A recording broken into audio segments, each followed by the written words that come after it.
So once again, know how it operates, know what it looks like if there's a problem and how to fix and troubleshoot the problem, but you don't need to know how to build an engine to be a pilot.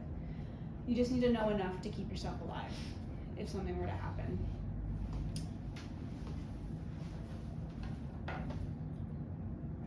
So part of the ACS talks about operation of systems, and those sub-elements include flight controls, power plant, and prop. When I say power plant, I mean the engine and the propeller. And then fuel, oil, hydraulic systems, electrical systems. The 150 is not super complicated, and it's kind of meant to be that way. It's meant to be pretty simple. That's why it's a trainer aircraft. As you get into bigger planes with retractable landing gear, constant speed props, fuel injection, then it gets a little bit more complicated because now you have a little bit more of an electrical system or a hydraulic system, so it becomes more complicated, but the 150 thankfully is very simple. And fun fact, if you don't know this already, if you want to fly an aircraft with retractable landing gear, you have to get a complex endorsement. Complex, because it's retractable gear, so you can't just go off like, if you get your private pilot license, you can't necessarily just go off and rent an airplane with retractable gear. You need to get training in it, and then you need to have a CFI sign you off, saying that you're not going to land this plane with the gear up, pretty much. When it comes to gear up landings, there's a saying. So with gear up landings, there are pilots that have done it, and there are pilots that will do it. So it's unfortunately a common occurrence. So get your complex endorsements and stay very proficient with the aircraft. And when you get into landing, you're going to do something called like a flow, which is basically a checklist but for memory. And a common one that we use is called CGUMPS, so CGUMPS. C stands for carb heat, because normally when you land, you have the carb heat on or off. Do you remember? Oh. Do you know? What? You turn it on. Yes, yeah, you turn the carb heat on. So the C would be carb heat, turn that on.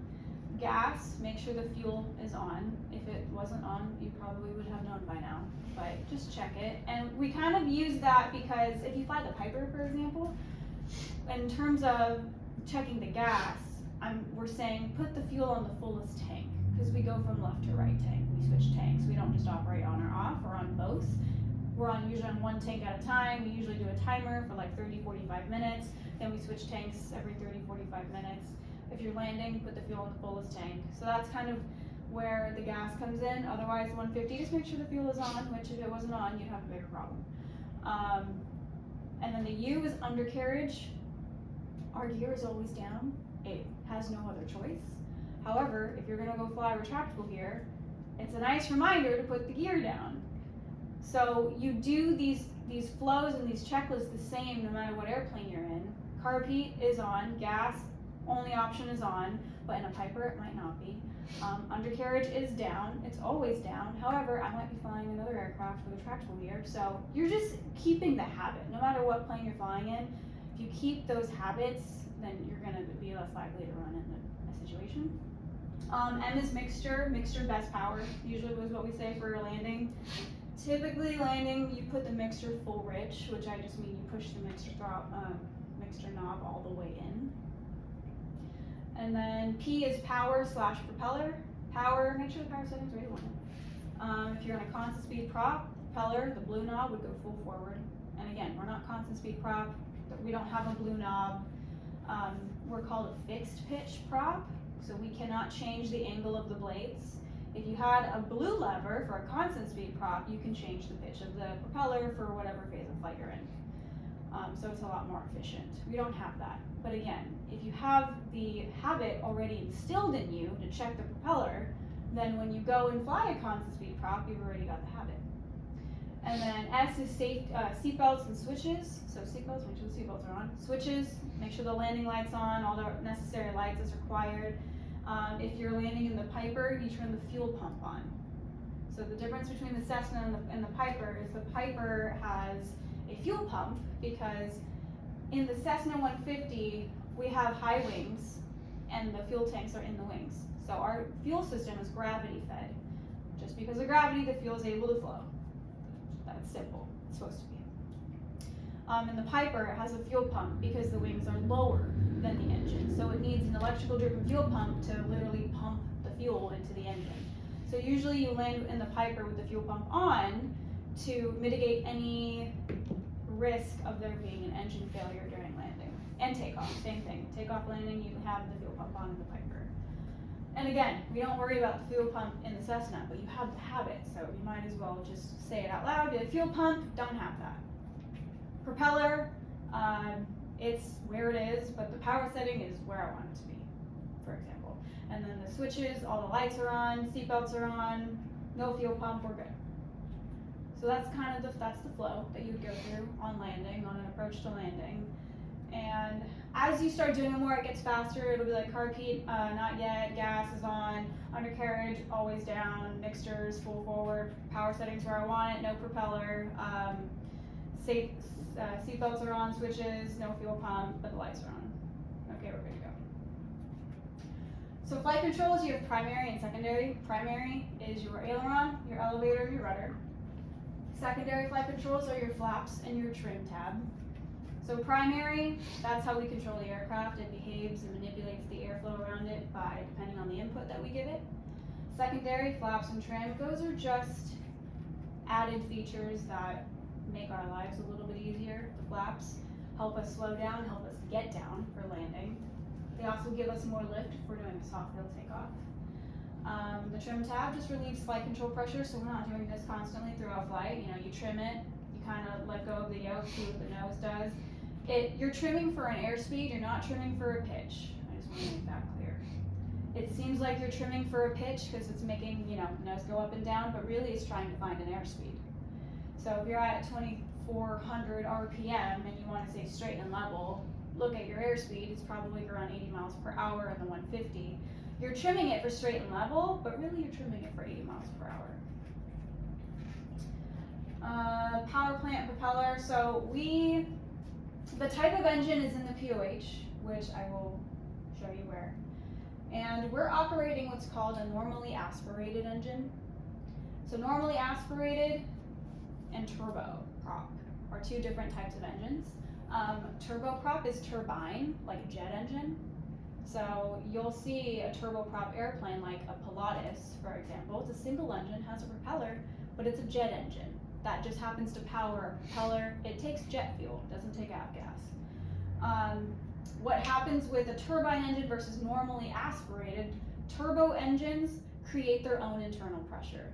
So even though you're flying at 10,000 feet, for example, in like a Pilatus or like a Cessna Caravan, those FedEx feeders, if you see like little baby high wing airplanes that say FedEx on them, those are usually Caravans. They are Cessnas, they're high wings, but they are turboprop, they're turbine engines.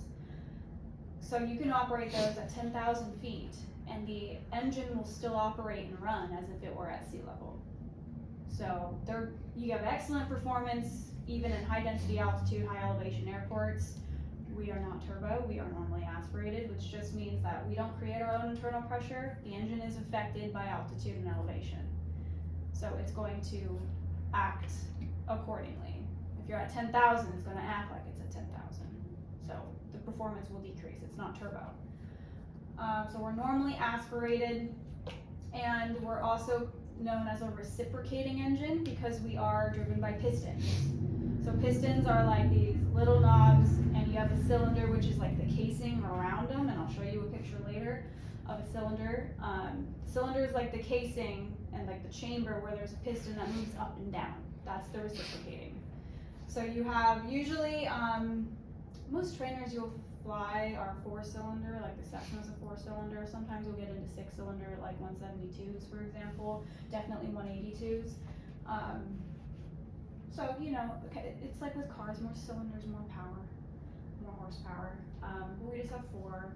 We're 100 horsepower, reciprocating, normally aspirated. So that's our engine.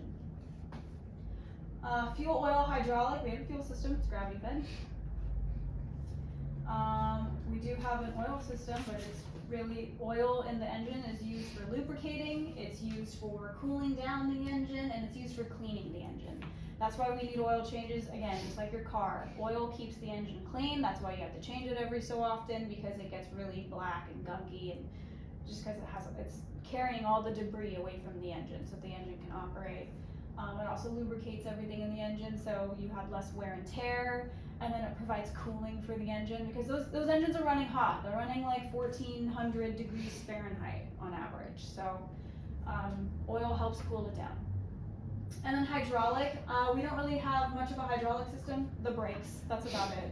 Has hydraulic fluids in the brakes, so not much to know there. Sometimes if you get into a complex airplane, they'll be hydraulically actuated, so they move through the hydraulic system. The gear goes up and down.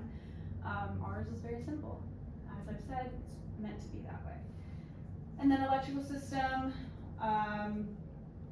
anything that pretty much turns on when the master is on is electrical. So you have your flaps, those are electrical. In the 150, not the Piper. Piper has a bar that you move up and down, so it's just mechanical. Flaps in the 150 though are electrical, so if you lost your electrical system, you lose your flaps. You also lose your lights, you lose your radios, you lose your navigational capability. And that, I believe, is it. But you still have your engine. Your engine runs independently of the electrical system. Anything else on the electrical? Oh, and the Piper, the fuel pump is electric, so you don't have the fuel pump in the Piper, for example. But we don't have a fuel pump in the 150. Good so far. Okay. So these are just like the different types of systems that we're going to go over. So the avionics, aviation electronics. We have a Garmin GPS in the 150, powered by the electrical system. So if you lost your electrical power, you lose your GPS. Not a big deal, nothing I would declare an emergency over, but you just, you don't have your flaps, you don't have your radios.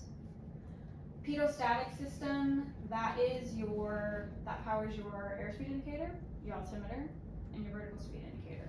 So I will write these down.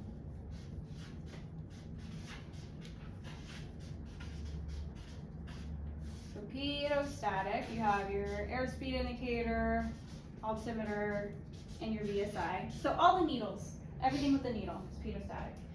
So we call it pitot-static because do you guys know what the pitot tube is? Yeah, that little tube that comes out and like curves a little bit. Yeah, it's kind of like a L shape. It's like hangs down from the wing, looks like that. There's a little hole on the outside. If you haven't noticed, there's also a little drain hole in the back. So the drain hole, if water were to get in there or ice, it would drain out of that hole. And it gets warm when you turn it on. When you're doing the yes. light, it should get warm. Correct. We have a pitot heat switch that you can turn on that I always operate if I'm flying in the rain. Just in case, because as you get up higher, what happens to the temperature? Yeah, it gets colder. So up until a certain point, once you hit the freezing level is just when the temperature reaches 0 degrees Celsius or 32 degrees Fahrenheit, freezing level. If you're in the freezing level and you're flying in rain, it's very possible that you could accumulate icing, and you do not want ice on your pitot tube, because then you lose these instruments. They become unreliable or unusable. Sorry, can you say what those are again? Oh yeah, airspeed indicator, ASI. ALT is altimeter. And then VSI is vertical speed indicator, so that's where it's like you're climbing at 200 feet a minute, 500 feet a minute, or you're descending 500 feet a minute. When you're checking your pitot tube, usually on pre-flight, what are you normally looking for? Make sure it's not blocked. Correct. Making sure it's not blocked. That's why we have a pitot tube cover, because bugs love to go in there and make their little nests, and it's disgusting. You need your altimeter in order to be legal to fly. It's under 91.205. You need your airspeed indicator. You do not need your altimeter or your VSI if you're flying VFR, but you do need your airspeed indicator, because it can be unsafe if you're not sure what airspeed you're operating at. That being said, you should do some takeoffs and landings with your CFI and have them block your airspeed indicator. Not your pitot tube, just the airspeed indicator. I've had, side note, I had an instructor when I was doing my instrument training. So sometimes we don't have pitot tube covers. Some flight schools, like, they just get like a tennis ball, cut a hole in it, and put it on the pitot tube. That's fine, whatever. But one time I was flying and I was doing a stage check. So I was flying with a different instructor for like the first time to make sure I was progressing as I should. And he puts the tennis ball back on the pitot tube as I'm getting in, like, we're ready to go. And I was like, oh, are you gonna take that off and, put it away? And he was like, nah, we don't need it. And I was like, I wouldn't go. Like, I thought he was testing me if, like, oh, what would you do if the airspeed indicator was blocked? And I was like, oh, okay, so we're not going. And he's like, nah, you won't even miss it.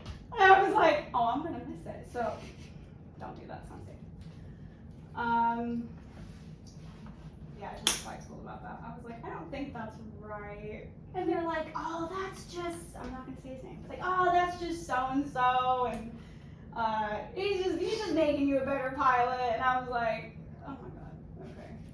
So don't do that. If someone tries to do that to you, please let us know. They should just be blocking the gauge, not the actual pitot tube. Because what happens if you block the pitot tube? So you have two holes. You have a ram air inlet. So when I say ram air, as you're flying through the air that's going into that hole is called your ram air. It's air being forced into the pitot tube by you moving through the air. You also have static ports that are literally just little circles with dots in them it's on the pilot side. You guys know what the static port is? Yeah. So that's your static port, that's your pitot tube. So you're getting ram air in there. And inside you have two types of pressures. You have ram air pressure, so the air being forced in the pitot tube, and you also have static air pressure, which is just influenced by the ambient air pressure outside. Ram air plus static equals dynamic. So you have dynamic air pressure in the pitot tube, and then you just have static in the static port. You kind of want to think of the pitot-static system as like a scale between the pitot tube and the static port. And then we'll say if the scale tips one side or another, it ends up moving the airspeed indicator needle on top. So we'll do dynamic pressure, and I don't know how to draw this, but dynamic pressure, static pressure, and then you just have static pressure for your static ports. And then so if you are blocking the ram air inlet on the pitot tube, you no longer have ram air pressure. Now you just have static. Static port's still open though, in theory. So some situations that could happen on takeoff, I don't know, you happen to hit a bug at just the right time and right position, goes in the pitot tube. Or maybe when you're doing your run-up, you're not paying attention, you don't see the little bug that crawls into the pitot tube and just stays in there. Or you're flying and you gain some icing on the pitot tube. So what you'll see is if the ram air inlet is blocked and you only have static pressure, your static pressure is the same. Static pressure at the static port is the same as the static pressure in the pitot tube is the same because you're at the same altitude for both of them. So your airspeed drops to 0 because now it doesn't have anything to compare it to. So now you just get rid of the dynamic pressure and the scale tips to be even, and now it's 0. So you would obviously know you had a problem. Suddenly you have no airspeed, okay. Drops to 0. Sometimes another scenario would be is if your whole pitot tube ices over. That could totally happen. Because you have a drain hole, that's how you still get static pressure inside. But if you have the ram air inlet blocked and the drain hole blocked, now that static pressure that was already inside at whatever altitude you were at, now that's trapped in there. And it's being compared to the static port that's not blocked. So you have static pressure that's blocked in here, let's say at 3,000 feet, and static pressure that is in here at 3,000 feet until you climb or descend. So if you have the whole thing iced over, if you're straight and level, staying at 3,000 feet, you won't notice a difference. Your airspeed's just gonna freeze at where it is. When you start climbing and descending though, that's when things change. What happens to the air pressure when you climb? Does it get denser or less dense? Less dense. So as you're climbing, the air is thinner, and so now this is adjusting for the thinner air. This is not. So you have higher pressure trapped in here. What ends up happening is your airspeed indicator increases. It acts like an altimeter, because your altimeter only operates with static pressure. Your altimeter operates, there's something called an aneroid wafer. So I'm definitely oversimplifying what this little chamber looks like. There's other things in here. This is what I'm focusing on. This is called an aneroid wafer. Inside this wafer, you have a constant air pressure of 290.902. Standard air pressure is 290.902 inches of mercury. Out here is the static. So when I say static, I mean the ambient surrounding air pressure. This will change as you climb. Because you have this at 290.902, if you're climbing, the air is thinner, that allows the aneroid wafer to expand. It's like an accordion.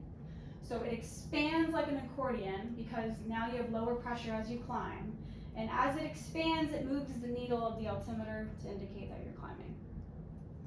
If you descend, opposite happens. You have 290.902, now you're descending, higher pressure, it starts squeezing the aneroid wafer and contracting it, moves the altimeter needles the opposite way. Now it shows that you're descending. So now you have a pitot tube that's only comparing a constant pressure at 3,000 feet, whatever it is, and static pressure, adjusting as you're climbing and descending, and it's comparing it like an altimeter would. So if you're climbing with a completely iced over pitot tube, it acts like an altimeter, your airspeed increases as you climb, which is the opposite of what we expect to happen. Normally when you climb, your airspeed decreases. So if you're, know the situation that you're in. If you know you're flying and it's raining and it's cold outside and you start to climb and you notice that the airspeed starts increasing, be aware you are in a situation where you could get icing, and now you're noticing your airspeed indicator is acting a little funky. Peek out of your pitot tube, you'll probably see it's iced over. And if you start descending, your airspeed indicator will slow down, which again, opposite of what we expect to happen. It's acting like an altimeter. Needle moves down as you descend, needle moves up as you climb. And I know I'm saying up, but your airspeed decreases going like that, your airspeed increases going like that. So does your altimeter. So that's what it's mimicking, because now it only has the static pressure that's trapped inside and the static pressure of outside. Does that make sense? So completely iced over acts like an altimeter. Just the ram air inlet drops to 0. There's something else I wanted to say. Oh, I kind of wanted to get into de-icing and anti-icing. We do not have de-ice. We don't have, some planes they're called boots. So if you see like an airplane with black leading edges, that's their de-icing system. Those boots, they're called boots, they inflate. If you flip the switch, they inflate and they kind of break off any ice. We don't have that. There's also propeller de-icing fluid. Some propellers have those black leading edges. It kind of looks like rubber on it, on the edges. And same thing, actually I think with the propeller, I think it heats up to melt off the ice. And then there's also de-icing fluid that you can put on the windshield of the plane, like a Cirrus, for example, I think has de-icing fluid, and it just sprays the windshield like your car, kind of, but it will get rid of any icing or frost. We have none of that. We don't have de-ice. We only have anti-ice, which is the pitot heat. So when I say anti-ice, I mean you're supposed to turn it on before you get icing. De-icing means you've already got icing and now you're going to get rid of it. We don't have de-ice, we only have anti-ice. and it's the pitot heat. So if you're gonna, as we get into fall and winter, when it starts to rain and you guys are still flying, because as long as it's VFR visibility wise and the ceilings are high enough, you can still fly in the rain. Turn on the pitot heat though, just to be safe. There's no harm in having it on even if you're below freezing. You just never know. So I always fly with it on in the rain. If you get your instrument rating and you go fly in the clouds, always turn it on in the clouds, because clouds are just visible moisture.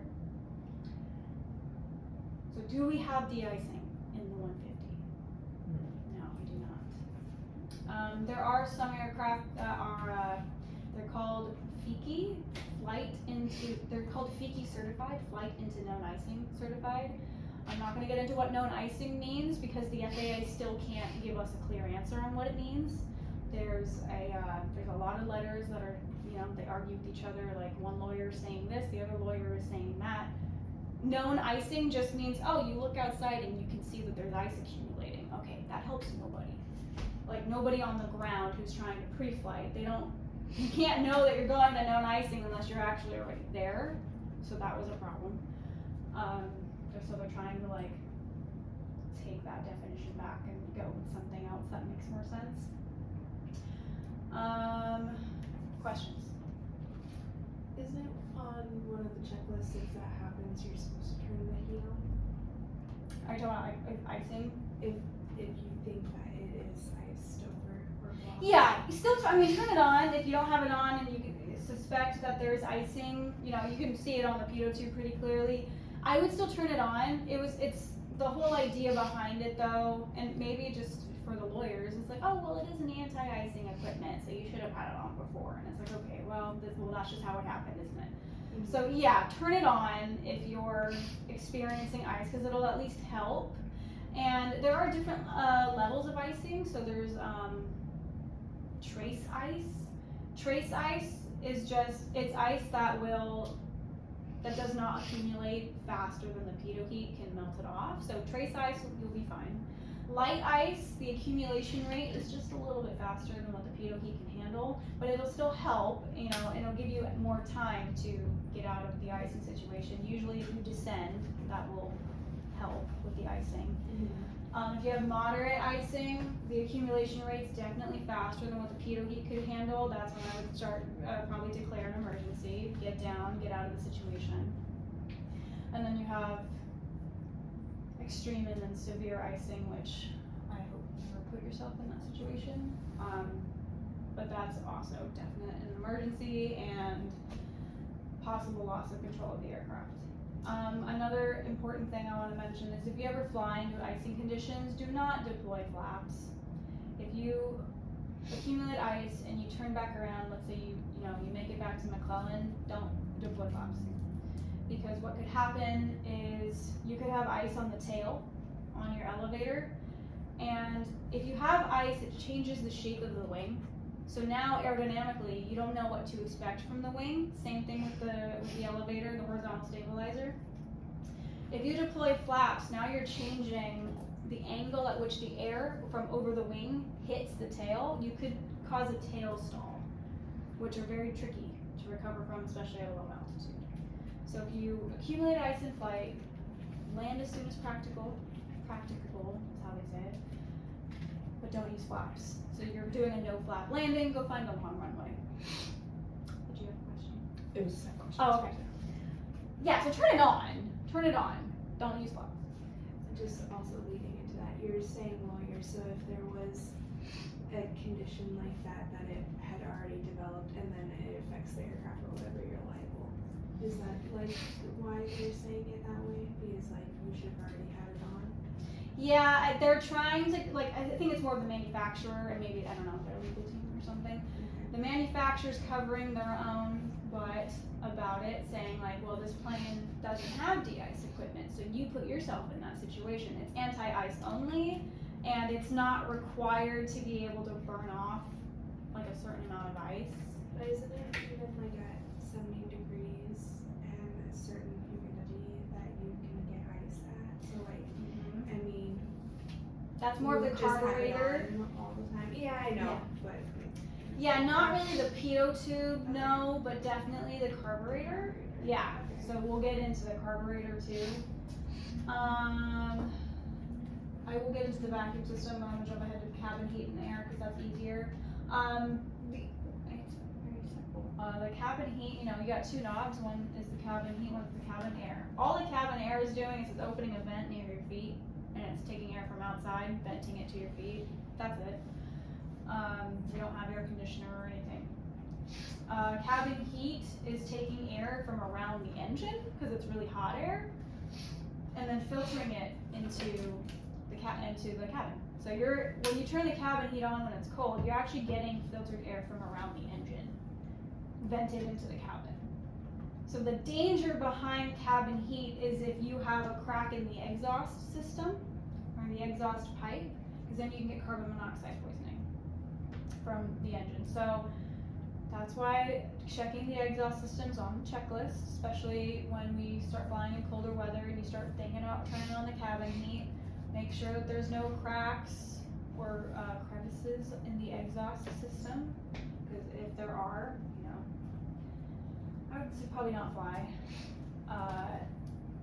The Piper just had its exhaust pipes replaced because there was a huge crack in it. So I don't think any of you are flying the Piper, but Piper was down as well for maintenance. So yeah, they're just two knobs that you pull, and you're just opening a little vent from inside the panel, and you're getting some cabin heat. I think so. The cabin heat and the air are down by your legs, down by your feet. You also have the air vents. You know, those silver tubes that you just wiggle and you pull out. You're just getting air from directly outside. Simple. No air conditioning. You're just getting air from outside because when you're up at altitude, it's a little bit cooler. Okay, vacuum system. I'll go here. Vacuum system is your attitude indicator and your heading indicator. And by vacuum system, so the attitude and the heading indicator are operated by gyros, which is basically just a spinning disc. And the way it spins is through the vacuum system. What the vacuum system is doing is when you turn on the plane, that's when the vacuum system is, what's it called? It's engine driven. So the vacuum system turns on, and what it's doing is it's sucking air out of the instrument casing of the attitude indicator and the heading indicator. That air is passing over the gyros and causing it to spin. So that's why when you start up the 150, if you notice the attitude indicator, it kind of wobbles a little bit. That's just because the gyros are just getting started. I think that's nothing a whole lot to talk about with the vacuum system. There's delays. What's that? There's delays. There are delays. I would say more so with the pitot-static system, there's delays. Part of the reason, especially with the vertical speed indicator, the vertical speed indicator operates what's called through a calibrated leak. So it has a very small opening inside the instrument casing, and it lets air in and out very slowly. So that's why the VSI doesn't, it takes a little bit for it to settle on a number for like your climb or your descent gradient. It indicates the trend immediately. It tells you immediately if you're climbing or descending, but it lags on finding like how fast are you climbing or descending. With the pitot-static system, essentially those instruments operate based on pressure differential. So we talked about like static pressure. So static pressure versus the 2992 in the wafer. The pitot tube, the dynamic pressure versus the static pressure. It's all based on pressure differential is how they operate. So altimeter has the aneroid wafer. Airspeed indicator also has an aneroid wafer that expands or contracts depending on what the pressure is outside. The altimeter is the airspeed indicator is the only one that operates also on the pitot tube. So like I said, if you have a blocked pitot tube, your altimeter and your VSI are fine, they're not affected. It's just the airspeed indicator, which happens to be the one that's required, of course, naturally. But does the aneroid wafer thing make sense? Expands or contracts?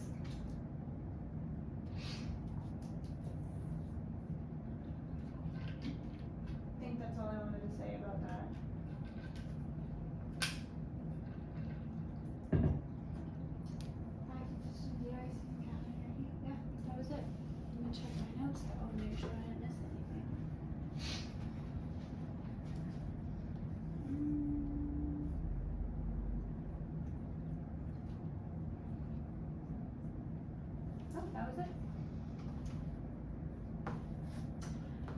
So different malfunctions that you can run into.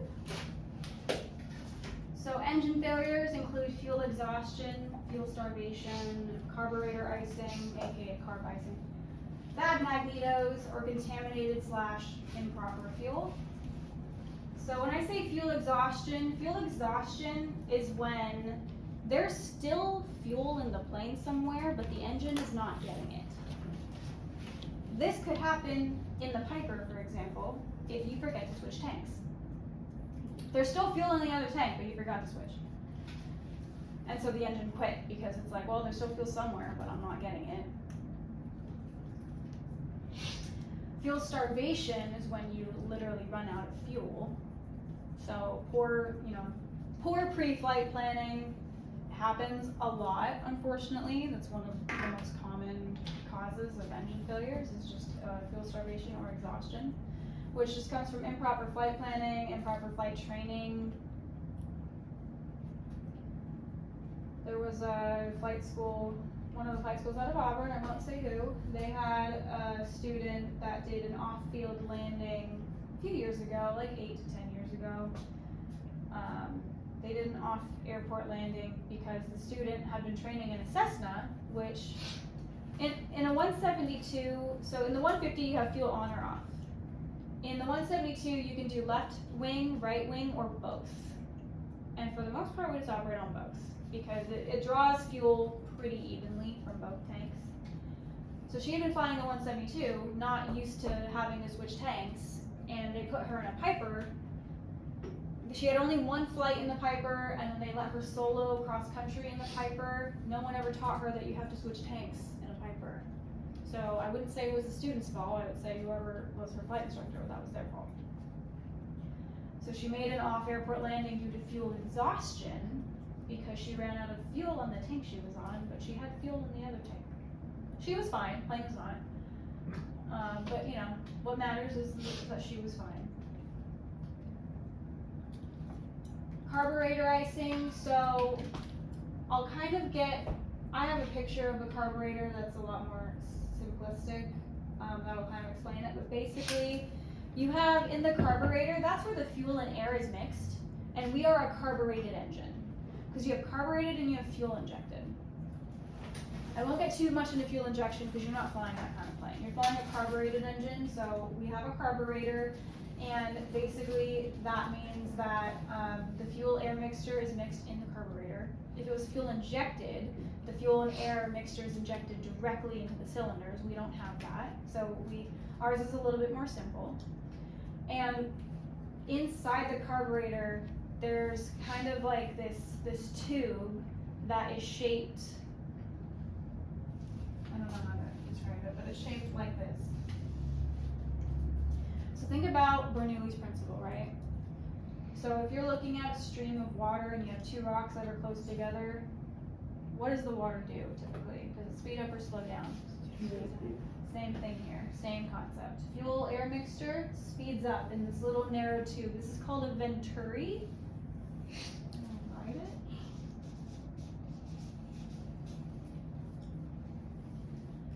So you have a pressure drop. And it just so happens that normally with a pressure drop, you also have a drop in temperature. So you have liquid in here that is speeding up and the temperature is dropping rapidly.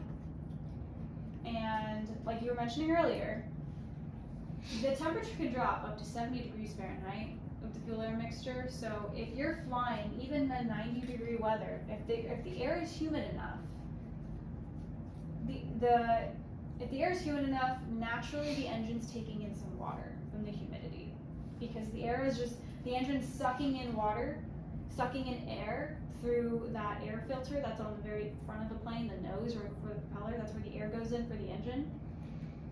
If there's enough water in the air, and if it's humid enough, that water will go through the venturi with the fuel air mixture, and it'll freeze. And on top of the venturi, you have a butterfly valve that's controlled by the throttle. So this is why we say close the throttle, open the throttle. You're actually closing and opening this valve up here.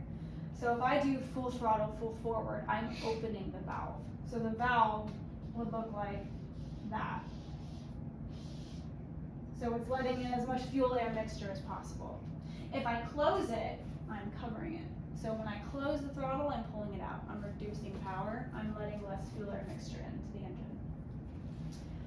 If you have enough water, as it cools down rapidly through this venturi, it can freeze this butterfly valve, and now you've lost the ability to manipulate the power. And it can actually block fuel air going into the engine. You can have an engine failure that way.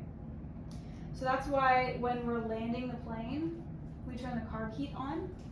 Carb heat introduces hot air into the carburetor to prevent carb icing from happening, because if you're in a descent, you're normally at a lower power setting and you're nose down. Nose down cools down the engine a lot. So now you have a cooler engine, now you have less power, so you turn the carb heat on to kind of counterbalance that, to prevent carb icing from happening on like a descent to land. So if you're flying, again, in rain, or in humid enough weather, you're at risk of carb icing. And what will happen is the RPMs will start fluctuating and the engine will start running really rough because now there's water in there. And it starts kind of like coughing, and it's very obvious, very apparent. Engine's running rough, RPMs are fluctuating, and then they'll fluctuate and then they'll just start dropping. Turn on the carb heat. It's gonna get even worse because now it's melting the ice. Now you have even more water in the engine, and then it'll get better. And the whole process takes like 3 to 4 minutes. It happened to me one time, and it was terrifying because it gets worse. And so people always say that, like, it's gonna get worse before it gets better, because now you have water. So, but you have to just leave the carb heat on and let it run its course. And then your RPMs will stabilize, and then they'll stabilize. They might not rise too much because your carb heat is on, so you turn off the carb heat, and then as long as the RPMs act normally again, then okay, you burnt it off. The carb icing is a very real scenario with carbureted engines. If you have a fuel injected engine, you won't have that problem because you don't have a carburetor. You have an electrical driven fuel pump that is just running fuel through the lines and into the cylinders, so you don't have the icing situation because you don't have the venturi. Bad magnetos. So magnetos are basically spinning magnets in the engine. Those are what generate electricity in the engine. So that's why I said the engine runs independently of the electrical system. It generates its own electricity. So if you have an electrical failure, you still have the engine. If you have a magneto failure, that's where the real problem is. That's why we check the mags on the run up. What we're doing is when we do the mag check is we're making sure that the magnetos are grounding properly. So if you go from Bose and you go to the right mag, you've grounded the left mag. So now you're only operating on one mag, and that's why there's a drop in RPM. Vice versa, if you go to the left mag, you've now grounded the right mag, still have the left. Drop in RPM because you're not on both. Go back to both, rise in RPM. You can fly with one mag, but I wouldn't, because why would you? Redundancy is pretty big in aviation, so if the airplane was built for redundancy, you want to operate with everything working properly. Contaminated or improper fuel. So usually when you're sumping the fuel, you're looking for water. Water usually floats to the bottom, looks like little bubbles in it. And then looking for dirt and debris, anything that can clog the fuel lines. Or get in the engine. Water is not good for the engine. So when you're getting it fueled, or if you're fueling it yourself when it's raining, do your best to not let water into the fuel tanks. If it's dumping outside, just wait. If it's dumping outside, you probably shouldn't be flying anyway. But for obvious reasons, water is more likely to get into the engine during like the winter time when it's raining outside. Not so much right now, but it could still be contaminated. Also, this is kind of also where I could get into when you get the plane fueled up, because normally we just call what's it called, jet center to fuel the plane. I always check to make sure they put the fuel caps back on. I also check to make sure that they put the right gas in there. I trust them, and I'm sure they're doing their job properly. I can see on the truck it says 100 low lead avgas on there, but I still sump it to make sure the fuel is correct. It should be a light blue color, and I still make sure that the fuel caps are on all the way. Just because I've seen it happen, somebody's fuel cap flew off on takeoff, and thankfully we were all watching, so we told them, and they landed and everything was fine. But there was also a story where I'm pretty sure everyone survived, but the student and the instructor took off because what had happened was they were out of flight school, and a Part 141 flight school at university, and normally when the fuel guys fueled up the planes, they would leave the fuel caps off so that the pilots could come and check the fuel themselves, because they know that the pilots are pre-flighting, so they want to check the fuel themselves, so they leave the fuel caps on, kind of like for convenience. Well, the fuel guy didn't know that the flight that day had canceled, so no pilots came out to put the fuel caps back on, and it rained for 2 days straight. So then the next student instructor came out 2 days later after the rain. They called for fuel.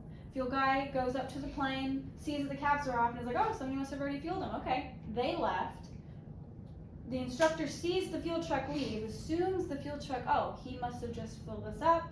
Okay, he left the caps off just like normal. We're full. They close the caps, they take off. There's so much water in the tanks at that point. So they had an engine failure. They survived, they were fine, but it was something that didn't need to happen. And it kind of showed the school that after the investigation and everything, it showed the school like, hey, that's not really a great system of leaving the fuel caps off. So obviously it still ended up being that flight instructor and student's fault because it was improper pre-flight. You know, they checked that it was full, but they didn't sump the tanks, and a bunch of water got in from the 2 days of rain. So I always check, make sure the caps are on. If you sump the fuel just after they filled it up, the fuel and everything is still sloshing around, so you're probably not going to see if it's contaminated or not. Realistically, you have to wait like 20 minutes for it all to settle before sumping it again to catch contamination. But at the very least, you can at least make sure that they put the right fuel in there. Electrical failures, not as much, but you could have an over and under voltage, and that could just be a wiring issue. You could have an alternator failure, which would eventually lead to battery failure because the alternator is engine driven. So as soon as the engine is on, alternator is on. Alternator charges the battery. Alternator is our main source of electrical power. If you lose the alternator, you still have the battery for about 15 to 20 minutes. So electrically, all the electric stuff will still run off of the battery, but I would turn off anything that's not necessary. So you don't need, you have COM 1, COM 2, I would turn off COM 2, whatever one I'm using, keep that on. I would turn off the navigation if I'm not using it. I'd keep radio calls to a minimal, and I wouldn't put flaps in until I absolutely needed them. I consider just a no flap landing. And then you could also try recycling the alternator. When I say recycle, I just mean turn the master switch off and then turn it back on. See if that fixes it. Otherwise, if you have an alternator failure, then okay, it's not an emergency. You still got the battery, and even if the battery fails, you still have the engine, and it's still gonna run. If you're flying into a busy airspace, that would become like a lost comm situation. So I would, squawk 7600 on the transponder and land as soon as practical. Again, nothing like not to declare an emergency. If you're in a class Bravo, they're probably gonna call you, be like, what happened? But it's a land as soon as practicable situation, not a land as soon as possible situation. So don't panic if you notice something's wrong. So in the plane there is an ammeter. It detects if there's a charge or a discharge on the battery. Normally it's usually like at the 0 or just a little bit past the 0. If it goes into the negative, okay, alternator's not charging the battery. Could be a possible alternator failure. Recycle it. Okay, it's still negative. Okay, I would just turn off anything that was not necessary. Assume I'm having an alternator failure. Go back to the airport.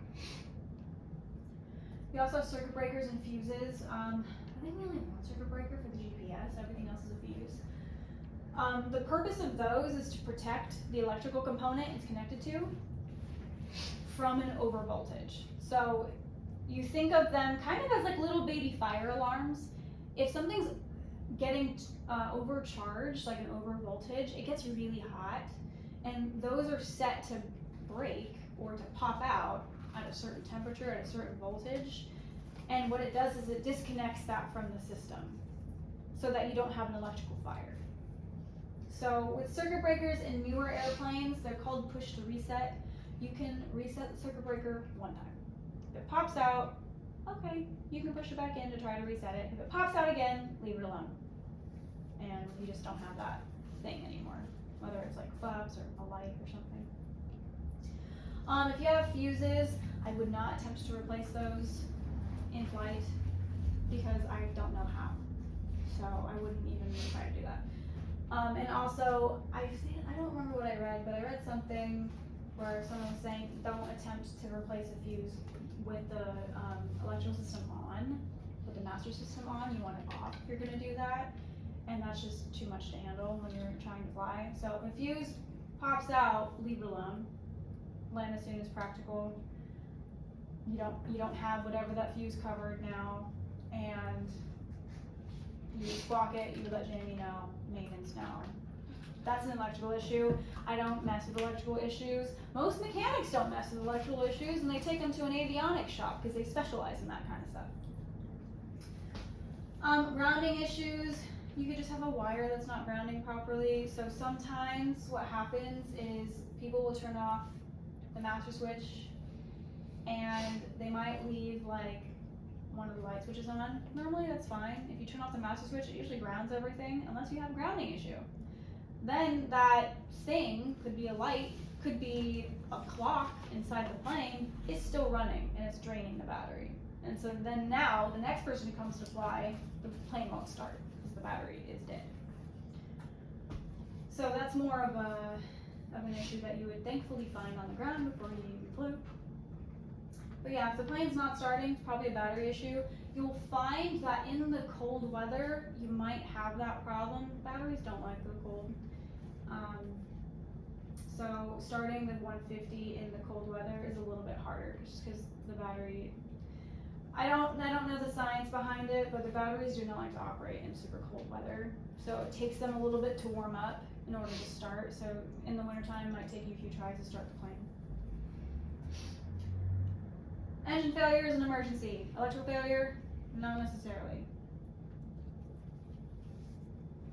2 questions. Yes. We were talking about the water and the fuel. Mm-hmm. Does the water rise or does it? It sinks. It sinks. Mm-hmm. Okay, so. Yeah, it'll like break up and it'll look like little bubbles on the bottom. It's really obvious. You'll see it. Okay, so when you sunk it, because I was thinking about the gravity fed for the Cessna, so it's like if it rose to the top, you wouldn't be able to see if it Right, you sunk it, exactly. it's on top, It's right? meant, yeah, the way they created the fuel was so that water was heavier than it, so it would sink to the bottom, so you would get it when you sunk it. Got it. And also, I'm glad you brought up the fuel strainer. The fuel strainer in the nose, like when you're checking the oil and you pull that knob. I've had some people ask, it's like, how do I tell if it's contaminated? Well, part of the reason why we have the fuel strainer really is just to make sure that the gravity system is actually working. If you pull the strainer, no fuel comes out, something's wrong. Gravity fed system's not working. If you want to see if it's, contaminated, what you would do, and I've done it, is you can position the fuel cup in the exact position, pull the strainer until it shoots into the cup and check it that way. I've done that, just out of curiosity if I could do it. So you could, but really you're just testing to make sure that the gravity system is working. And if anything was contaminated, if you're pulling it for like 5 seconds, it should, in theory, drain everything that was contaminated in fuel in the first place. But you should also get it from the wings anyway. Is that your question? Okay. Did you have another one? The second one. Yeah. I know at the beginning you said you were talking about the 2 different types of planes, you have the turbo and the aspirated. Is that carbureted versus fuel injected? Not necessarily, no, but yeah, no. Okay. Yeah. So fuel injected and carbureted are just two forms of an induction system for like a piston aircraft. So not really related to like the turboprop stuff. Okay. Yeah. Because I was thinking about like cars and stuff and Mhm. how if you have a fuel injected, you still have performance at high altitude. Right. But that's not necessarily the case for planes. So you're correct in that the turbo, if you have a turbo prop, you have better performance at high altitudes. But the fuel injected versus the carbureted is not necessarily like a turbo thing. Is that- Do you still get better performance at higher altitude with fuel injected, or is that just not? No, A factor. not necessarily. Just No. has risks. Yeah, it's just better. What fuel injected has over carbureted is one, you don't get carb icing, and then two, it meters the fuel a lot more accurately than a carburetor. Carburetor, I kind of want to say like you're almost like guessing how much fuel to go in, and how the carburetor is set up, just because of the position of where it is, the cylinders towards I think the back of the engine run hotter, so the mixture usually runs a little bit richer for those cylinders. So the metering of the fuel is not the same for each cylinder with a carbureted engine. With a fuel injected engine, they're all getting the same amount of fuel. So you have better fuel flow, more accurate fuel metering for each cylinder, so better, I would say, I don't want to say better power because I don't know if that's true. But you just don't have carburetor icing and you have more accurate fuel metering. So it's not necessarily like, oh, if it's fuel injected, it'll perform better at altitude. Because there's 172s that are normally aspirated, fuel injected engines. But they still get a decrease in performance at altitude. So turbo and fuel injected are not one and the same. Okay. Yeah. Yeah. Kind of already went over these errors. Pitot 2 blockage, pitot-static, yeah, all of those they all work based off pressure differential between static pressure and the aneroid wafer has the 299 or 2 internal pressure, or you have the airspeed indicator that has the dynamic air pressure versus the static. Vacuum system, we went over that, attitude indicator, heading indicator, calibrated leak. I don't think I meant to put that under vacuum, that's a pitot-static thing, so ignore that.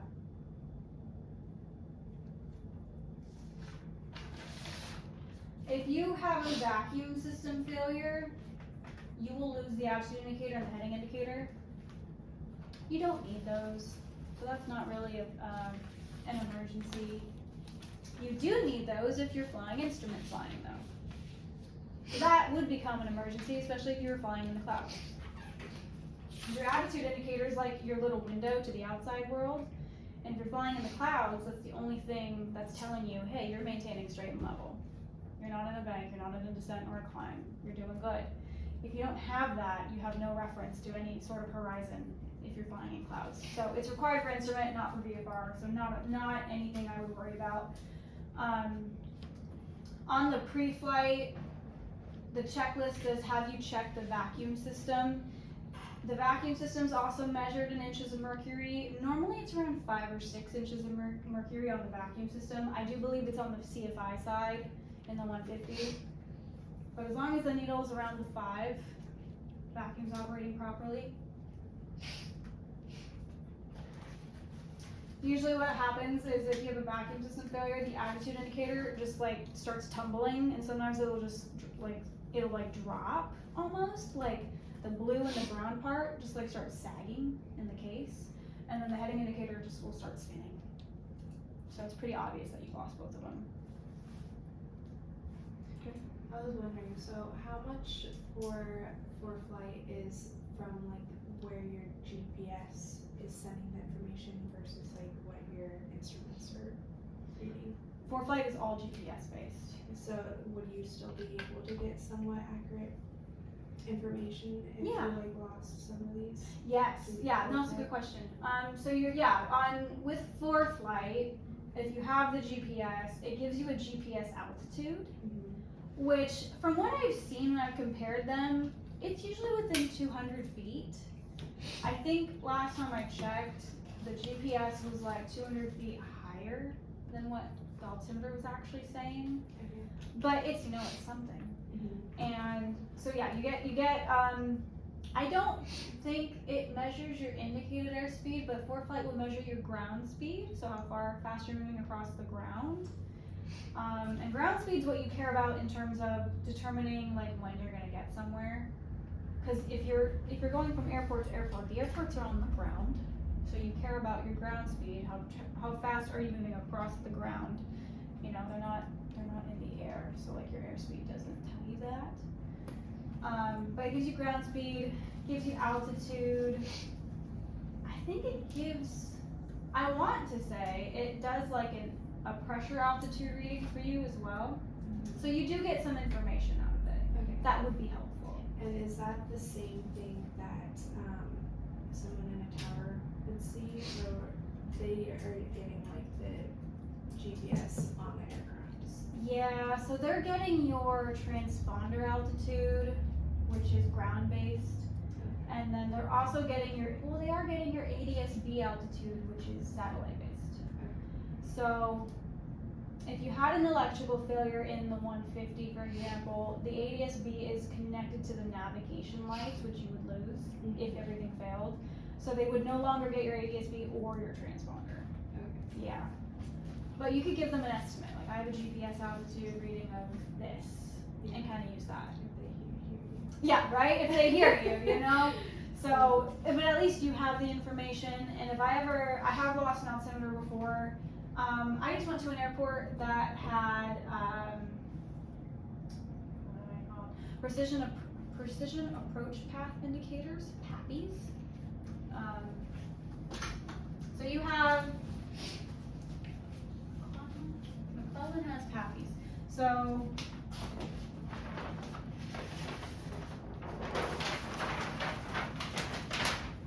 if you're approaching the runway, it kind of looks like that. Right? You have the threshold, let's say 1.6. I don't remember how many stripes on the other side. Center line, and then you have 4 lights over here. Those are PAPIs. So they will guide you down to land at a safe altitude, clearing any obstacles. So if you lost your altimeter, finding an airport with PAPIs to guide you down would be helpful because you don't know how high you are. You could probably do it from memory. Like, hey, this is what it normally looks like when I land, but the PAPIs will make sure you at least land with the remaining runway available and not hit anything. Will they be green? They are either white or red. So if Okay. you have all 4 white, you're too high. If you have all red, think of red, you're dead. You're too low. Mm-hmm. If you have 2 white and 2 red, you are on glide path, and that's what you want, in theory. I thought you're supposed to stay on course for whatever was communicated if there's lost communication. That's more for instrument flying. That's a lot more pertinent. Yeah, instrument flying, it's a little bit more complicated because now you have an expected route and you can't see. Yeah, with VFR it's kind of like, I'm gonna do whatever the hell I need to do. But IFR is a little more complicated. Okay. But you are correct. If you lost like any sort of instruments, like lost comms, they have like an order of where you're supposed to, like how high are you supposed to fly and what route are you supposed to be flying on. They have like an order for that. So PAPIs, precision approach path indicators. You also have VASIs, which they're more like squares. And then you have one on top of the other. So same concept though, if all 4 are white, you're too high. If all 4 are red, you're too low. If you have white over red, you're good. Basically, if you have half and half, you are good, no matter which one you're looking at. So if I lost an altimeter, if you're going to McClellan anyway, okay, great, they have a PAPI. Auburn has a PAPI, Lincoln has PAPIs, except they are out of service right now, so don't go to Lincoln. How are they controlled? Pilot controlled. So, well, are Auburn's on all the time? No, like how are they rating you? Are they rating you on whether you're too high or too So low? they're like emitting a signal, and I think it's just the way that they're oriented. It's like from your perspective, they've calibrated them a certain way where it's like if the airplane is here, the pilot's gonna see 4 white. If the pilot is here, the pilot's gonna see 2 red, 2 white. The pilot's here, they're gonna see all red. So it's just how they're they're not positioned. electrical. So they don't like light up like a traffic light like a red or white. It's the angle that you're looking Well, at. I don't know exactly how they operate, but they're just always on, and it just depends on the angle that you're seeing them from. And I don't know the exact measurement, but at a certain offset, like if the lights are here and you're looking at them from here, you won't even be able to see them. Yeah. So if you have to do like a soft landing or anything like that, if it's not a head-on approach, you won't be able to see. Yeah, I feel like it's like, if you're off by more than like 10 degrees offset, like you won't be able to see them. They won't read correctly. You have to be pretty much head on and a certain distance. And I honestly kind of think it depends on the airport, like distance wise.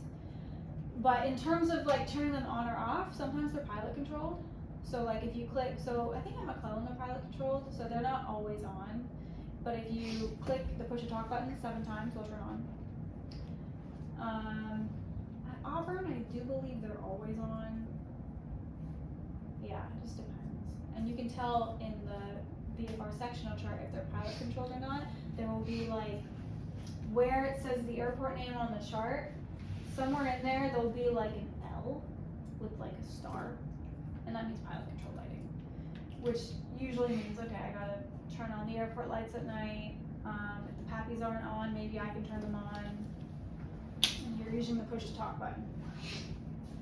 If you do it 7 times, it's high intensity. If you do it 5 times, it's medium intensity. If you do it 3 times, it's low intensity. So when you guys get into your night flying, you'll play with that, turning on the lights. If you go to a towered airport, tower controls it. So you can ask them, can you turn up the intensity or can you turn down the intensity? I know somebody that, so towers don't usually, they don't always operate 24 hours. Towers close usually at some point. I had somebody that went to a tower in Monterey, and Monterey is not 24 hours, so they do close. And he went, and so it's usually tower controlled lighting until the tower closes. Then they turn it on to where it's pilot controlled. Well, the guy who did the tower forgot to do that.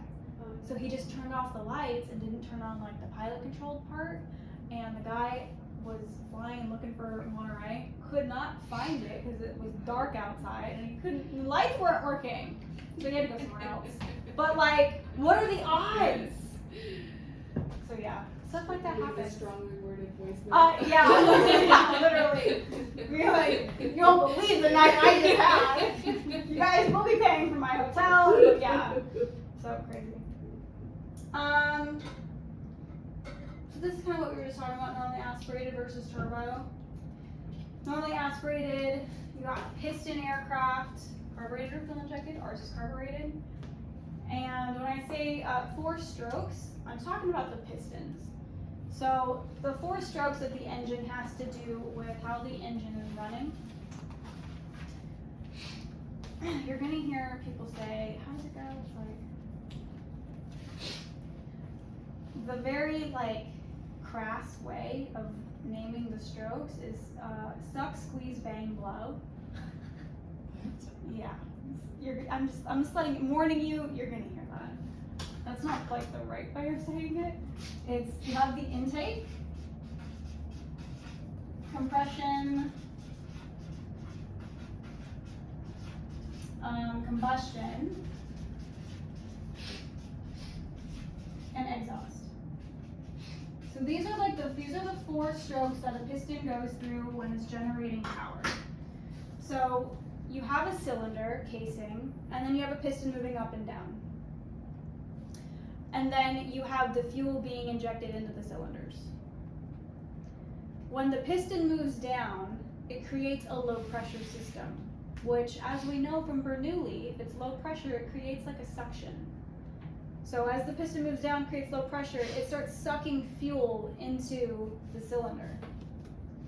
And then the piston moves back up and it squeezes that fuel-air mixture together, and then there's a spark plug on top that fires it. So it's literally, it's a spark plug. It's igniting the fuel-air mixture. which causes it to combust. And as it combusts, the piston moves back down and the whole process starts over again. And in between the combustion and the intake, you also have the exhaust. So it's just getting rid of the excess fuel mixture out of the exhaust system.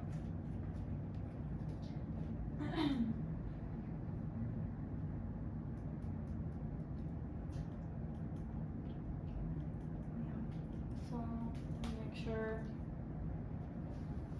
I said all that right. Exhaust stroke, piston moves back upward, pushing the burned gases out of an open exhaust valve, and then it resets the chamber for the next intake.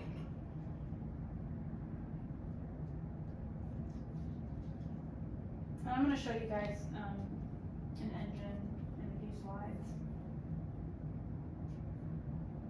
So then you have the turbo engine. I'm not going to go too much into it because you guys don't need to necessarily know how it runs, but just know that the turbine also has like an air intake phase, has a phase, and then it has what's called a compressor, which does kind of what it sounds like. It compresses the air. What it's doing is it's decreasing the air pressure. Wait, no, I'm saying that wrong. Hold on. Let me make sure I want to say this right.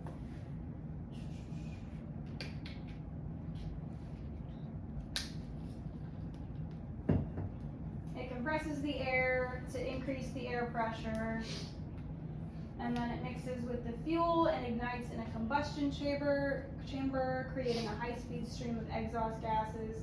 And unlike like a normally aspirated plane, the turbine engine of the turboprop, for example, it actually uses the exhaust.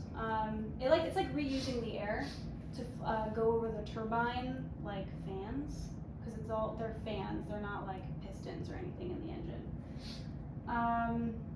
The exhaust doesn't exit the back of the turboprop. Instead, the gases flow over a set of turbines, which causes them to spin, and it keeps the process going. So it's actually like more fuel efficient turbo. It's a 5-step process, which I have a picture of it at some point. So I will show you that, but right now I decided I guess to talk about engine starting. Okay, so with the 150, you guys are gonna have to prime it with that primer, that thing that's really hard to push back in sometimes. What you're doing with the primer is you're injecting fuel directly into the cylinders to kind of give it a head start, because without fuel, you're not gonna be able to start the engine. However, if you try to prime the engine with the fuel off, the engine will still start, but it'll shut right back down after a few seconds. Because after the engine starts, then it starts drawing fuel by itself, and that's why you don't need the primer anymore. But if you prime it, fuel off, the primer's doing its job, but as the engine starts, it's not able to get any more fuel because you haven't turned on the fuel. So it'll still start, but it'll shut down within a few seconds. So you prime the engine, you turn on the master, because you need to turn on the electricity. And then you put the ignition to start. So when you put it to start, you're engaging a spinning gear called the starter gear. And the starter gear draws electricity from the batteries. That's why you need the master on. As the starter spins, it actually like moves forward towards the propeller. And behind the propeller in the cowling, you might be able to see it. There's a big round wheel that has like teeth. It's all ragged on the edges, or jagged on the edges. That starter engages into that flywheel to connect it, and then starts spinning it, the propeller. It spins the flywheel, which spins the propeller.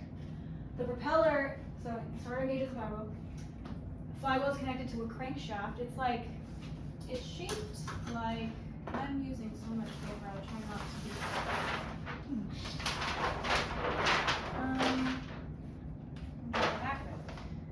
If I'm drawing this correctly, crankshaft's kind of shaped like that, and the pistons are connected to the crankshaft. So when the crankshaft starts rotating, the pistons start going up and down, and that whole 4-stroke process begins. So the pistons reciprocate, move up and down. This is a reciprocating engine, that's where we get the word. The magneto starts spinning. which causes the spark plugs to fire during that 4-stroke process. So spark plugs are literally what they sound like. They're these little plugs in each cylinder, and they just spit out little sparks to ignite the fuel air mixture, and then the fuel air mixture ignites and the engine is running. And I should also note that when the engine is running, the alternator is also running, so now the battery is getting charged.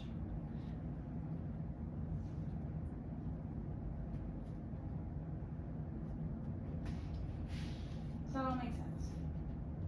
Okay. There's a really good infographic on our website that I will send to everybody when we're done, that I swear was like the only way I understood how engine starts happened. So if you're a visual person, it works really well. So if you don't prime the engine, most likely the plane's not going to start unless the plane just flew, because then there's actually probably still some fuel left in the cylinder. So that's why if you're like flying back to back, or if the plane is flying back to back, like you're getting in, someone literally just got out and you're getting in, you don't probably need to prime it because there's still some fuel left over. That's enough usually to start the engine. And you do have a risk with the primer. That scared me. I was like, we're about to get broken into. Is this a walk? No, it's not. Oh god. What was I talking about? Oh yeah. So you can overprime the engine. So in the case of like flying back to back, and let's say you prime it as if you were the first flight of the day, you just put a lot of fuel into the engine, and now it's flooded, which is kind of what it sounds like. If you put too much liquid, it needs to fire. If there's too much liquid, you're going to drown out, like the spark plugs essentially. They won't be able to fire. So to know that you flooded the engine, 1, it's not going to start. 2, maybe you try again. Still not starting. Get out of the plane, look under the nose. You'll see fuel dripping. Give it like 10 to 15 minutes and then try again, and it should start. It's a lot harder to flood a carbureted engine, but it's possible. That's kind of the drawback about fuel injected, is they're really easy to flood. They're very easy to like over prime with the fuel pump, and especially when it's hot outside. You have these fuel lines that go into the cylinders, and they're really small. And what could happen is most of the time fuel lingers in those lines as well, and sometimes if it's hot out or if the engine is still hot, the fuel vaporizes, and so now you have like gas in the engine, and so then you try to start it and it's gas, it's not liquid anymore. And then you try to start it, maybe you try to prime it, and it's a lot more sensitive to hot starting a fuel injected engine. So I tend to favor carbureted engines more for training, because fuel injected is just a pain when it's hot outside. Carbureted is a lot more forgiving. But yeah, you're gonna hear in the summertime a lot of cranking of engines because people are gonna be flooding their planes. This is a very simplified diagram of what a carburetor looks like. So you have a float chamber. This is where the fuel is. It's like a fuel reservoir. And you have a ball that floats. And that ball is what your fuel gauges are connected to. So that's why your fuel gauges are not very accurate, because if you're in turbulence, the fuel gauges are going to fluctuate because the ball is shaking in the fuel reservoir. So I never trust the fuel gauges. Anyway, what's missing from this diagram is there's like not a pipe, but like it's a tube. It's called a scat tube. There is like an orange tube. You know those orange tubes in the cowling? When you look at the oil, you see some orange tubes.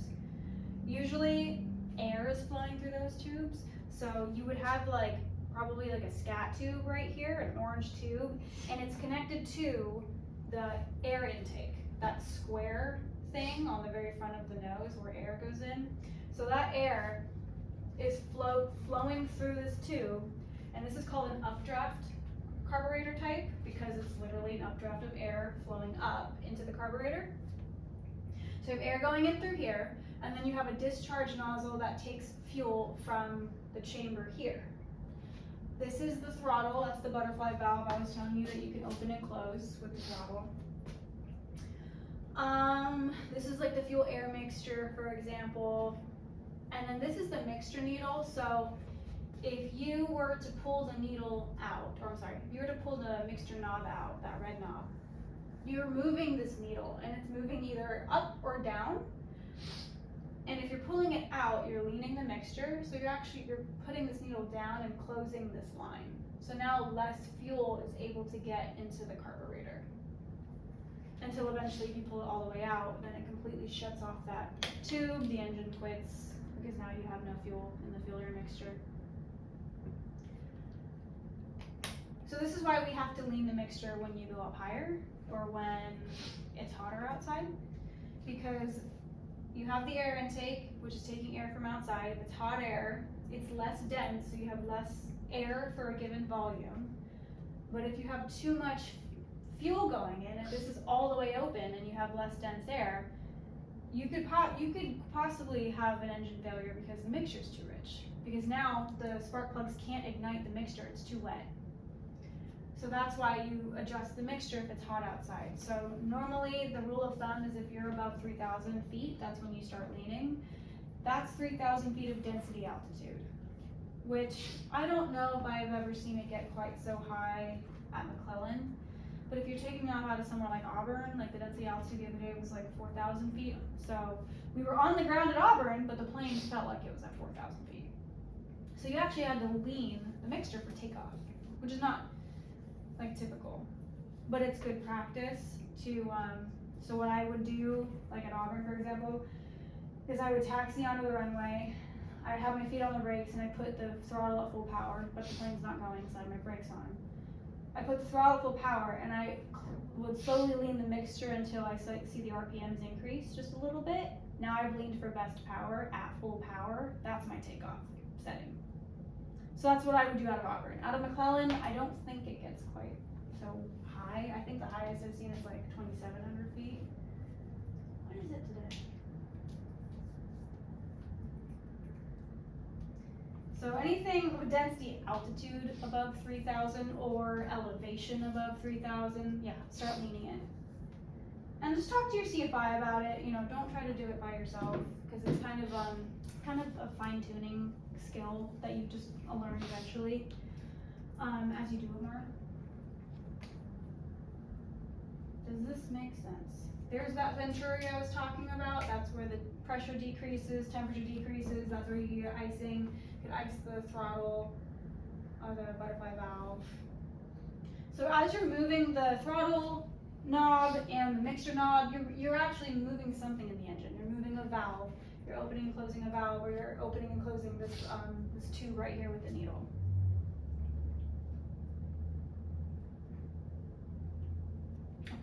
I'm just curious, where would your unusable fuel be? Let me, let's see. Okay. I just realized this is like mostly facing me and not you guys. The unusable fuel, so here's your your fuel line going into like the engine. So your unusable fuel would be like right here, like at the very bottom. Okay. Yeah, it just, sometimes the plane's able to use it, like if you bank enough, sometimes it can't. But we just don't count it because we can't use it all the time. But this is the fuel schematic in the POH. It's very simple. You have the right tank and the left tank. The left tank has a vent, so it has like a little tube hanging down. What that does, and you'll notice that the vent connects to the other tank as well. That's why you only have a vent on one side. So what happens with that is because as you climb in altitude and decrease in altitude, the ambient pressure changes. So the fuel vent is there so that the pressure inside the tanks can equalize. Because if you take off from sea level and you climb to 10,000 feet, if you didn't have a fuel vent, the pressure inside the tank is a lot higher. Think of like, you know, a bag of chips when you fly or when you drive to like Lake Tahoe. When you get to Lake Tahoe, that bag is like all the way full. Same thing would happen to your tank if you didn't have a vent, which is not a good thing. It could explode. So that's why you have the vent, to equalize the pressure inside the tanks. There's your on and off valve. So if it's off, there's like another valve that closes access to the lines, and it's not allowing fuel to be gravity fed down to the carburetor. So we have it on that opens the valve somewhere under here, and the fuel's able to flow. It goes to a fuel strainer, because that's like your final line of defense. If there's any debris in the fuel, it'll go through the fuel strainer and kind of be filtered out. You have your engine primer that goes directly to the intake manifold of the engine to get the plane started. Otherwise, it goes straight to the carburetor, and it's connected to the throttle and the mixture control knob, and then to the engine cylinders. What type of situation would you call a turn the fuel off? Fire, engine fire. Yeah, mainly just anything fire related. I think sometimes on the checklist, I don't know if this one ours does, but some checklists say to turn the fuel off when you're like done flying for the day. You don't necessarily have to do that. I think it's more of just like,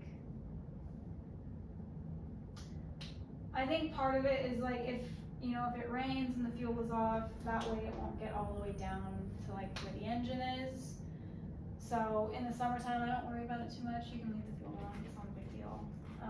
Maybe in the wintertime, consider turning it off. But the only thing is I feel like in the 150, they have it fixed to where I don't know. I've tried turning it off before and it was like really, really hard. So I don't know if that's like, they had it set that way. I don't think they would, because in an engine fire, you want to turn it off. But I tried turning it off and I wasn't able to. But, so yeah, engine fire, you turn it off, sorry. Yeah, so this is in the POH, the Pilot Operating Handbook. So you could be asked, like, hey, tell me about your fuel system. Well, it's gravity fed, because you have the tanks in both of the wings, and it flows down through by gravity, and it goes past the fuel shutoff valve and through a fuel strainer. If I'm priming it into the intake manifold, into the cylinders, and if in terms of the engine already being on, it's flowing through the carburetor, which the fuel amount is adjusted by the mixture control knob. And that's the fuel system. It's meant to be simple. And then you have, kind of talks a little bit about it up here too. Fuel is supplied to the engine from the two tanks, one in each wing. Fuel flows by gravity through a fuel shutoff valve, fuel strainer to the carburetor. That's kind of all it gives you. We have standard wings, so we have 22.5 usable fuel and 26 total, so 3.5 of that's unusable. If we had long range wing tanks, which is just a bigger tank, which we don't, you would have those values instead. Then you have the electrical system. So you have a 14 volt driven alternator and a 12 volt battery. The alternator always has to be more than the battery, because the alternator is like a bucket of water and the battery is like an empty bucket. You have to be able to fill the battery bucket. So you have to have more water, you need to have more energy in the alternator to fill the battery. So if you have a 14 volt system, they're talking about the alternator, the battery is going to be less than that. So usually it's like a 14 or a 12 or a 28 volt alternator and a 24 volt battery. Just depends on the plane. This one is a 14 and a 12.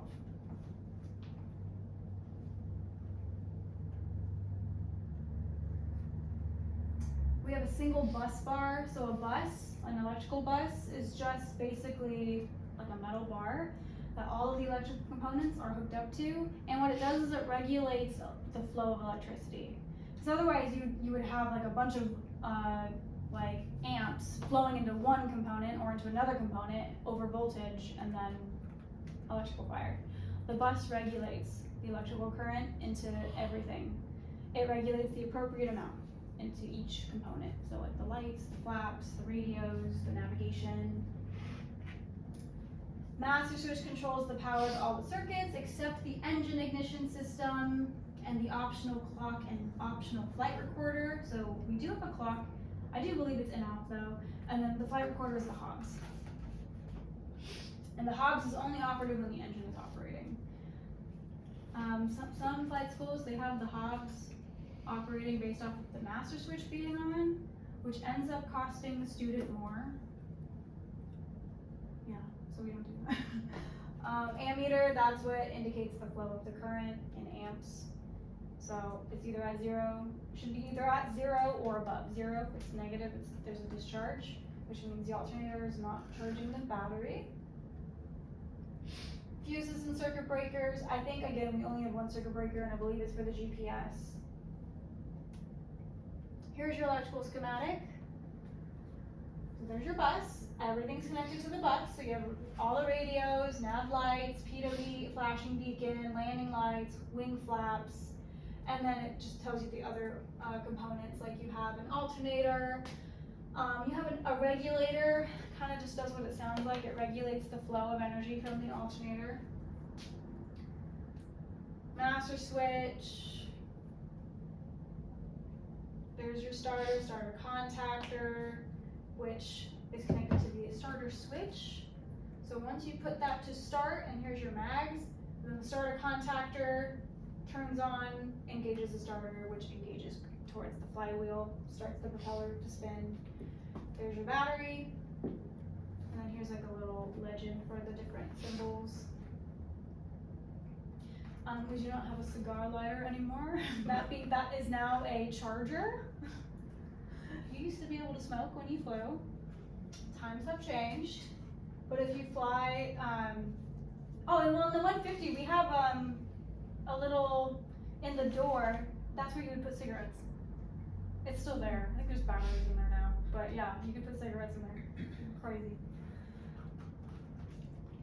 So get familiar with, get comfortable navigating through the pilot operating handbook for your plane, because it has the information that you need about all the systems, and it'll kind of just tell you like, well, if I had an electrical failure, what would I lose? And in this case, anything connected to the bus bar, you would lose. Notice how, the mags are not connected to the bus bar at all. So the mags are actually part of the ignition system, not the electrical system, even though they do generate electricity only for the engine.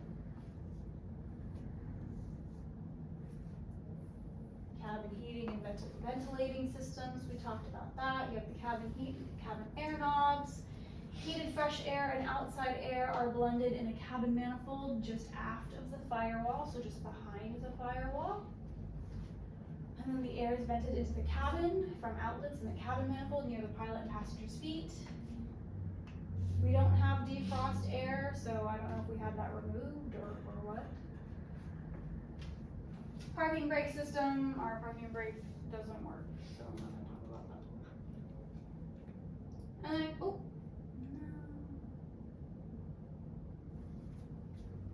you know what? Actually, let me go back up here because it'll tell us what kind of engine we have.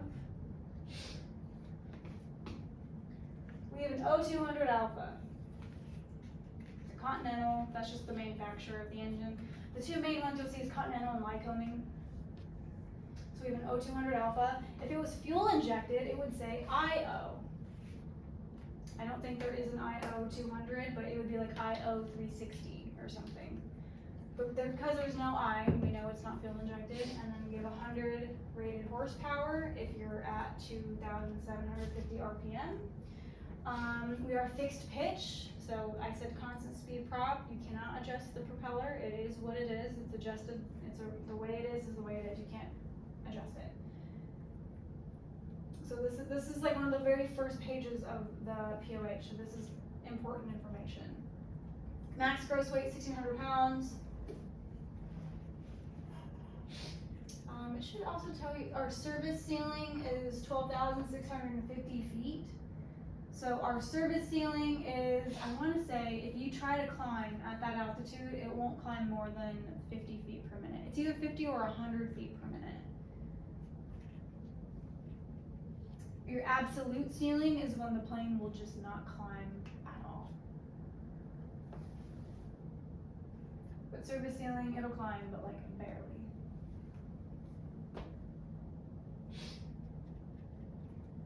Fuel capacity, all sorts of good information. Oil capacity, 6 quarts, so we don't operate with less than 4 quarts.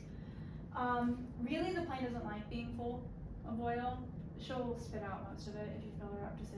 So 4 is good, no more than 5 on average. And then I think that's most of it for the systems of the plane. This is a very simple POH. I'll quickly show you an example of like a more complicated one.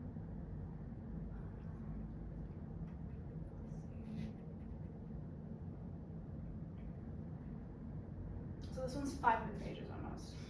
The one that we have is 60. So there's a lot more going on in this one, and this is a fuel injected Cessna 172. So a lot more information, has like definitions, it has all sorts of stuff, so this is a nice one. And for whatever reason I can't access my bookmarks when I'm on my computer, so I would take you to the fuel system, but I don't know where it is off the top of my head. Has all sorts of good information, so these are much better POH, but as you continue flying and you fly different airplanes, you will see more information like this.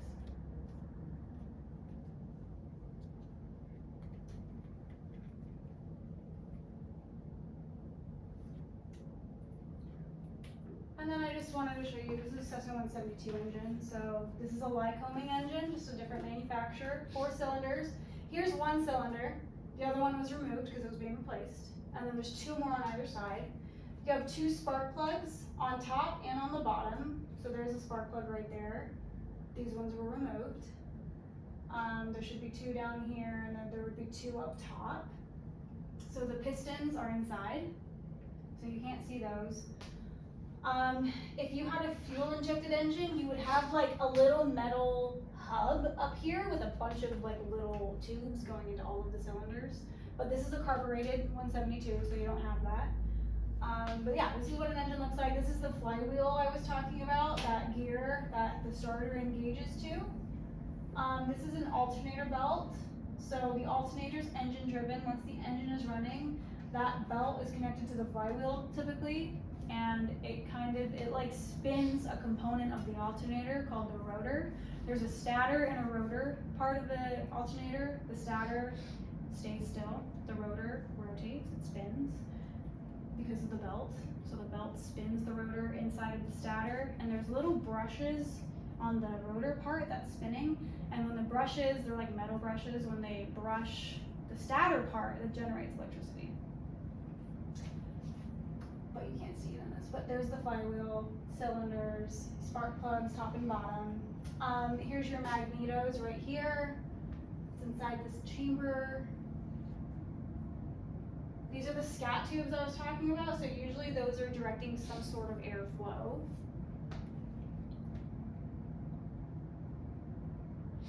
Yeah, so this was neat. It's helpful to see it. And then just for your reference, in case you were curious, this is how a turboprop engine works. So you have the air intake, the compressor, the combustion, the turbine, fans, and then the exhaust, which, like that, my notes are saying, is it usually redirects the exhaust to fly over the fans. And I have an article too that I can send you, and it'll tell you about reciprocating engines. It'll also tell you about turboprop if you were curious. That's all I have. Any questions? It's a lot of systems. So we went over the vacuum system, pedostatic system, heating and air system, induction system, whether it's carbureted or fuel injected. That's what I mean by induction system. We went over the engine in general, fuel system, electrical system. Yeah. Is there a reason why there's always fuel remaining, like why they didn't have it like the carburetor where it could possibly use all of that fuel? I just think it's just the design, honestly. Like with the fuel lines are a little bit less likely to have fuel left over, but they get vapor lock, which is when the fuel any fuel left over turns into vapor. So it's a little bit more precise for fuel injected, a little bit less likely to happen. but with the carburetor, there's just, it doesn't meter the fuel very well, so it's like, if you didn't lean it, it's just gonna keep injecting a bunch of fuel until either you shut down the engine or the engine shuts down if it's too rich. I just think it's just, they wanted to keep it simple and cheap, so they didn't make anything like super precise. Yeah. Anything about the 150 specifically? Trying to think of, the 150, if you're looking at the nose, do you guys notice that there's like, it's almost like a half tube sticking out? It's like, I have a picture of the 150. Cause I wanna show you, like, that's where the carb heat, when you pull the carb heat, it sucks air through that, heats it up and puts it in the engine. And I wanted to note it because sometimes when it rains, the tube is open and air can get into that tube. So if you turn the carb heat on, like during the carb heat check on the run up, it'll suck that water into the engine might quit during the run up and it might freak you out. It happened to me one time, so I bring it up because it's like, it's not something to freak out over. Whatever water was in that tube just happened to enter the engine shut off, you can probably just restart the engine. I think we have a picture on the Instagram where you can see it. So sometimes you'll see like 150s, they'll have like these covers that can go inside of like behind the propeller in the opening to prevent that from happening, but we don't have those. So just, you know, if that happens, it's probably what it was. It's like if you have an engine shut off during the carb heat check. It might have just been water. Next one, we have a picture where you can see it. If I find one, I will send it to you on the chat, but I don't think you can see it in any of these photos.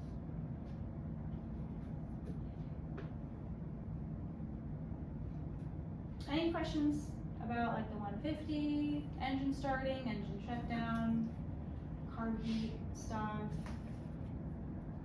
No? All makes sense? I think if you understand how things operate, you can kind of understand like what's happening if something is not operating correctly, like carb heat, like I just said. If you know where things are coming in from, you can kind of discern like what the issue was. Like with the pitot tube, for example, your airspeed indicator is not working, you know it's connected to the pitot tube, and you know that the pitot tube has a ram air inlet, and you know that if that inlet is covered, that's when you would have an issue with the pitot tube. So you can kind of troubleshoot from there. That being said, if there's a bug in there, there's not much you can do while flying other than, you know, probably land the plane. But do a couple of landings and takeoffs with your CFI with the airspeed indicator covered, because what that does is it kind of forces you to listen to the plane a little bit more. And if you're going faster, the plane's a lot louder. If you're going slower, the plane's a lot quieter. And when you get more into landings, you kind of get used to seeing the same thing. So you know when you're going faster and you know when you're going slower. And if you lost your airspeed indicator, I would consider maybe landing without flaps, or maybe with flaps less than what you normally do, just so you don't risk getting too slow. Because that's really the risk. The risk is usually getting too slow and installing the plane, takeoff and landing without an airspeed indicator.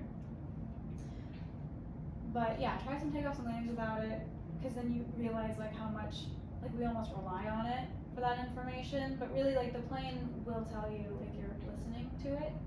And also you'll be able to just like, I look like I'm moving a lot slower than I normally am, let me maybe not land with flaps this time. But just some things to consider. Same thing with the altimeter, have them block your altimeter.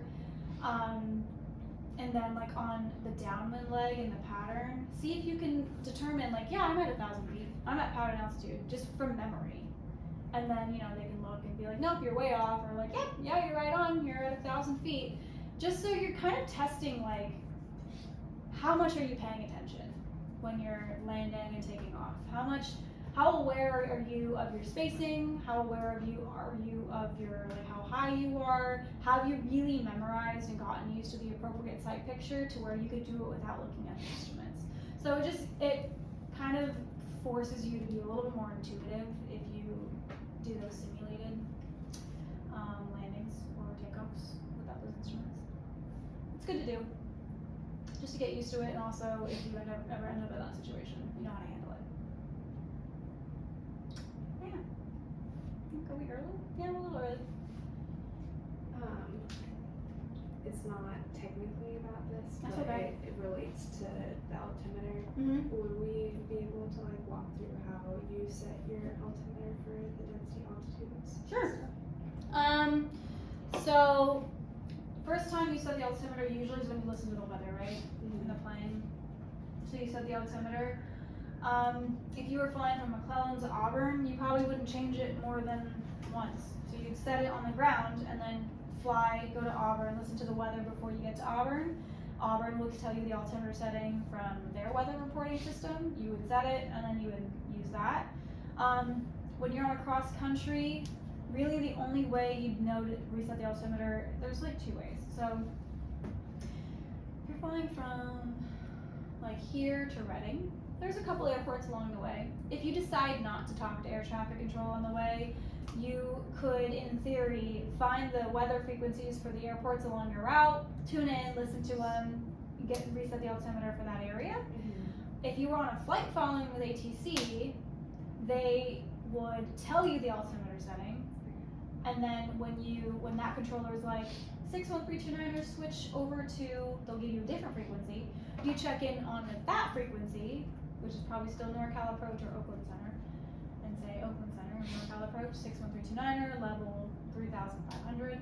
They'll be like 61329 Oakland Center, Marysville altimeter setting is this, and so then they gave you the next altimeter setting that you can tune in. So either ATC, or if you're not talking to ATC, you just have to check airports along your route. Okay, so Yeah. there's not like a set like cutoff when that yours isn't accurate anymore. Not necessarily, not like an official one. I would like not in a busy airspace or when you're trying to. Not use really. It's just like if ATC tells you to, or if you're vigilant enough to look at other airports. But if you have like, so all the airports along the coast, they probably all have a very similar altimeter setting. If you're going from McClellan to Auburn, altimeter setting is probably a lot different because Auburn is up in elevation a little bit more. So that's a consideration if you are like on a flight, is consider the terrain that you're about to enter. If you're about to fly over mountains, find an airport near the mountains, or if you're talking to ATC, they'll update you. Hey, can I get an updated altimeter setting for the area I'm in, or whatever airport's nearby? Just because the pressure's changing if you're going over mountains, so you want to be accurate. Okay. Yeah. Anything else? Doesn't have to be related to today. Could just be a question that you have that's just like been bugging you. Super hypothetical. Okay. Saying eventually I wanted to own my own plane and I'm gonna be traveling from here to Tahoe a lot. Uh-huh. Should I choose like a turbo because of the high altitudes you're flying over? Yeah, if you can afford it, for sure. Yeah. Do not. Hence the super part of the hypothetical. Exactly. Don't get a 150. A 172 could do it in the morning, in the fall, or in the evening. But then I would not ever fly over mountains at night. So then there's that too. Yeah, if you could do it, to go for turbo. I would do like, if you're going from okay, again with hypothetical. If so you get your private pilot license, you get it in the 150, and you are going to go buy a plane, and you want to go to over to Tahoe a lot, but you don't want to spend a whole bunch of money, and it's really like it's just for you and maybe like 2 other people at the most of the time. I would go for a turbo 182